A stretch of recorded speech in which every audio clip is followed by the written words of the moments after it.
In this video, I'm going to show you how to transfer contacts from iPhone to Android. So the first thing you want to do is you want to search for Google Drive. Alright, then you open your Google Drive.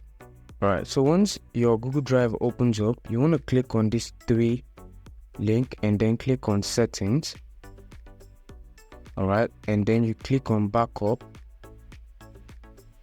Alright, so now what you want to do is you want to switch this backup to Google Contacts. You want to make sure you switch it on. Then you go back. Alright, then you click on Start Backup. Alright, so it says backup in progress.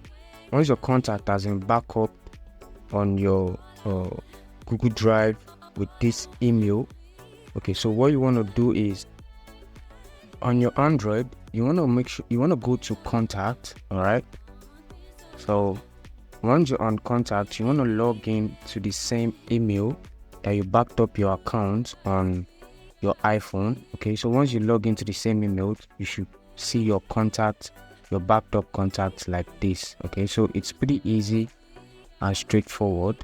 So if you gain something from this video, make sure to leave a like, comment and subscribe to the channel.